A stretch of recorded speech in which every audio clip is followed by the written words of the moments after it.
Samura was right. In Chapter 2 of Kagurabachi, Samura's plan was laid out and overtly explained to us. And not to brag or anything, but it's exactly what I said in last week's video about Aruha. In summary, Samura plans to kill and then revive all the sword bearers in order to remove them from their eternal contracts, making it so he can kill the sword master without risking their lives. This plan recontextualizes everything about Samura's betrayal. He is taking the entire burden onto himself and making sure no one else has to endure this hell. This reveal of his plan is a phenomenal subversion of a subversion. When we are introduced to Samura, you think he's going to be some type of mentor character to Chihiro, just like Shiba, but then it's revealed that he's working with the Hishaku, and while it's clear he wasn't evil from the start, the assumption is he was corrupted or misguided. And then slowly through this arc, we realize that he is just trying to save lives in the only way that he sees possible. The sword master must die. He poses a risk to millions of people, but the other bearers don't, and they should be spared. When Aruha comes back after his supposed death, he realizes there is no way out for Samura. There is no way for him to break his own contract. So when he kills the sword master, he kills himself too.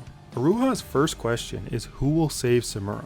And the answer is Chihiro. Chihiro recognizes that Samura is going through his own hell and is still willing to fight to the death to save lives. Chihiro remarks that he is the same, and he is willing to fight tirelessly to save Samura's life. Chihiro could sit back and let Samura complete his plan. It would probably work, but Chihiro isn't willing to sacrifice Samura, just like how Samura wasn't willing to sacrifice the other sword bearers. But Samura's mind is made up. His guilt for letting all this happen in the first place has made him feel that he has to die. Samura can't put his own life ahead of saving potential millions, but Chihiro can, and that's why he's fighting to save Samura. Samura literally closes the door to Chihiro, trying to lock him out, and then prepares to use a deadly Suzaku blow to break Enten's contract for a second time. Chihiro knows he can't convince him with words, so he resigns himself to fight Samura. And the aura these two have when they're charging up their attacks is just perfect. Samura hears the sound of Chihiro's gulp and attacks, which is just a fun detail. But then he completely speed blitzes Chihiro, knocking him out of the building. And in a panel that is a callback to chapter 17, they clash in the sky and we get the title drop,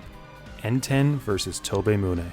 It's so peak. The character work that builds up to this fight is on another level even compared to the fight against Sojo. And not to say the relationship between Sojo and Chihiro is bad, this is just a different level. Samura isn't a villain.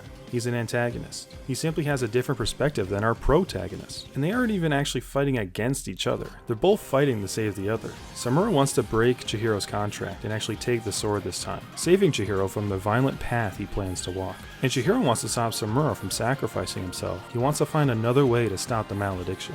The whole thing is very ironic. Now who is right? They both are. And they both aren't. For Samura, his plan is logically sound, but he doesn't consider the effect his death would have on the people he cares about. And Chihiro believes that Samura shouldn't have to die. There is a line from Mission Impossible Fallout that is said about Ethan Hunt that I think applies perfectly. Some flaw deep in your core being simply won't allow you to choose between one life and millions.